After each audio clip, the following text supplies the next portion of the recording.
Tonight, we're not chasing loud stories. No battles. No kings shouting orders. No great speeches carved into stone. Instead, we're going somewhere quieter. Somewhere older. Somewhere that does not try to explain itself. There are places on this planet where history simply stops talking. Not because nothing happened, but because whatever did happen left behind only fragments. A wall with no name. A staircase leading nowhere. A city that seems to have forgotten who built it. And the strange part is, we've found many of these places. All over the world. Hidden in jungles, buried under sand, carved into mountains, or resting silently beneath the open sky. They sit there, patient and unmoving, as if they are waiting. Not for answers, but for someone to notice that the answers may never come. Now, usually, history likes to be helpful. It gives us clues. Old texts, worn tools, bones, drawings, small pieces that we can gently put together like a puzzle. And most of the time, that puzzle slowly becomes clear. We learn who lived there, what they ate, what they believed, why they stayed, or why they left. It's not always perfect, but it's enough. And then, there are the other places. The ones where the puzzle is missing half its pieces. Or worse, where we are not even sure what the puzzle is supposed to look like. Imagine walking through a forest. The air is warm, so there is a soft sound of insects somewhere in the distance. You move slowly, brushing past leaves and vines, when suddenly you see it. Stone. Not natural. Not random. But shaped. Place. Built. A wall maybe. Covered in moss. Its edges are too straight to be an accident. Its weight too deliberate to ignore. And as you look closer, you realize something unsettling. You don't know who made it. No signs. No names. No clear story. Just stone. That feeling, that quiet confusion, is where our story begins. Across continents and centuries, humans have built incredible things. Cities that stretch for miles. Temples that touch the sky. Structures so precise they still puzzle modern engineers.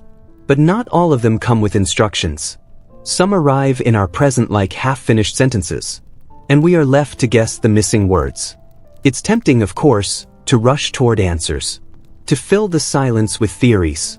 To say, it must have been this, or it had to be that. Because we don't really like not knowing. Our brains itch when things don't make sense. We prefer neat endings. Clear explanations. Preferably something we can wrap up in a nice documentary voice and say, and now we understand. But these ruins, they don't cooperate. They stay quiet. Very quiet. And if you spend enough time thinking about them, you begin to notice something interesting. The mystery is not loud. It doesn't shout. It doesn't demand attention. It just sits there, like a book with half its pages missing. You could imagine stories. You could guess what those missing pages might say. And many people have. Some ideas are careful and thoughtful. Others, a bit more imaginative. We'll get to those later. But for now, we are going to do something different. We are going to sit with the not knowing. Because sometimes the most honest answer in history is simply, we don't know. And strangely, that's okay. Think about it. Every stone that remains has survived storms, heat, time, and silence. It has outlived the people who placed it there. Outlived their language, their customs, their daily routines. All gone. And yet, the structure remains. It's a little humbling. In a quiet way. You might be sitting somewhere comfortable right now. Maybe in your room. Maybe under a blanket. Maybe already half asleep. And yet, somewhere out there, in a place you may never visit, there is a ruin. Silent. Unmoving. Unexplained. And it does not need you to understand it. That's the part that feels unusual. We are used to being the ones who figure things out. To study, measure, analyze, label. To turn mystery into knowledge. But these places gently resist that process. Not aggressively. Not dramatically. Just quietly. Like they've decided to keep a few secrets. And maybe they have earned that right. After all, time has already taken so much. Names erased. Stories faded. Voices lost. What remains is only the shape of something that once mattered deeply to someone. even if we no longer know why. So tonight, we're not going to force answers. We're not going to rush. We're not going to pretend certainty where there isn't any. Instead, we are going to walk slowly through these places, carefully, gently, like visitors who arrived very late. We'll look at the stones, the patterns, the strange details that don't quite make sense, and we'll let the questions sit beside us without trying to chase them away. Because sometimes, the quietest mysteries are the most interesting, not because they are unsolved, but because they remind us that not everything needs to be. And as we move forward, from jungles to deserts, from underground cities to islands far from everything, you may start to notice something, a pattern, not in the ruins themselves, but in how they make us feel, a kind of calm curiosity, a soft wondering, a sense that the past is much larger and much quieter than we usually imagine. So, as we begin this journey, there's only one thing to keep in mind. We are not here to solve the mystery. We are here to sit with it. And somewhere, beneath layers of earth, vines, sand, and time, the ruins are still there, waiting, not for answers, but simply to be found. Before we wander any deeper, before the jungle gets thicker or the air gets heavier, it might help to slow down for a moment and ask a very simple question. What does it actually mean for a ruin to be unexplainable? Because at first, that word sounds a bit dramatic. Unexplainable. It feels like something glowing in the dark, or whispering at night, or possibly charging rent for mysteries. But in reality, it's much quieter than that. Much more ordinary, and somehow even more interesting. Most ruins, even very old ones, are not mysteries. We know who built them. We know roughly when. We know what they were used for. Maybe not every detail, but enough. Temple is a temple. A house is a house. A road is, well, still a road. Even if it's a very old one with weeds growing through it. Archaeologists, people who spend a lot of time carefully brushing dirt off things, are very good at figuring this out. They look at tools. They study soil. They compare patterns. And slowly, patiently, they build a picture. It's not fast. It's not flashy, but it works. So when we say a ruin is unexplainable, we don't mean that nothing makes sense. We mean something more specific, something a bit incomplete. An unexplainable ruin is usually one where something important is missing. Sometimes it's the builders. We don't know who made it. No records, no names, no clear cultural link. Just a structure with no signature. Sometimes it's the method. We can see what was built, but not how. Huge stones, precisely cut. Blocks fitted together so tightly you can't slip a blade between them. And no obvious tools left behind to explain it. And sometimes it's the purpose. A structure exists. It's clearly intentional. But what it was for remains uncertain. Not a house. Not quite a temple. Not clearly defensive.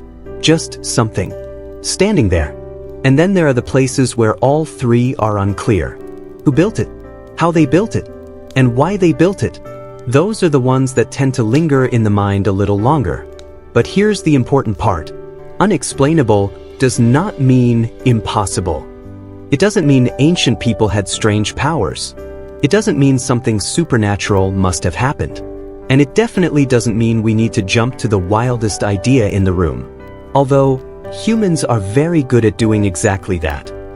More often, it simply means this. We don't have enough information. That's it. No drama required. Time, as it turns out, is very good at removing information. Almost too good. Cloth disappears. Paper fades. Even stone, given enough years, begins to soften at the edges.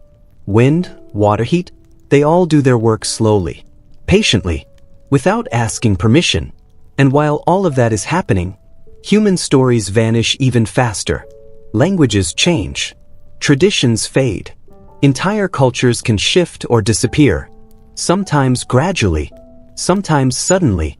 And when that happens, what's left behind can feel disconnected. Like finding a single page from a book, but not knowing the title, the author, or the rest of the story. You might recognize a few words. You might guess the tone. But the full meaning? Just out of reach. That's where many of these ruins sit. Right on that edge. Between knowing and not knowing. It's also worth remembering something we don't often think about. Ancient people were not trying to leave us clues. They weren't building for future archaeologists. They weren't thinking, let's make sure people thousands of years from now understand this perfectly.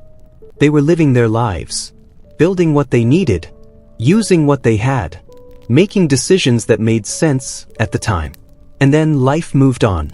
So when we come along much later, trying to piece everything together, we're working with leftovers, fragments, echoes. And sometimes, those fragments are just not enough.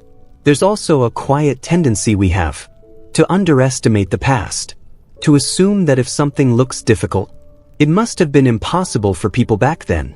But history keeps gently reminding us, people have always been clever, creative, patient. They figured things out in ways we don't always expect, using tools that don't survive, using methods that leave no obvious trace. So when we see something that doesn't immediately make sense, it doesn't mean it can't be explained, only that we haven't explained it yet, or perhaps we never fully will. And that's where the feeling of mystery comes from. Not from magic, not from impossibility, but from absence, missing steps, missing voices, missing context. It's a softer kind of mystery, less about shock, and more about quiet curiosity. Like hearing half of a conversation through a wall. You catch a few words, the tone, a rhythm, but not the whole story. And instead of interrupting, you just listen. Because sometimes, not knowing everything creates a different kind of experience. A slower one, a calmer one. You don't rush to conclusions. You don't try to force meaning where it doesn't quite fit. You just observe. And in that space, something interesting happens. The ruins stop feeling like problems to solve, and start feeling like places to visit. Not physically, necessarily, but in the mind. Places where questions are allowed to exist without answers. Where uncertainty is not uncomfortable, just present. So as we continue, moving from one site to another, keep that idea close. These ruins are not puzzles we must complete. They are stories with missing pages. And we are simply here to read what remains. Slowly, quietly, without rushing ahead. Because the mystery isn't going anywhere. It's been waiting a very long time. It can wait a little longer.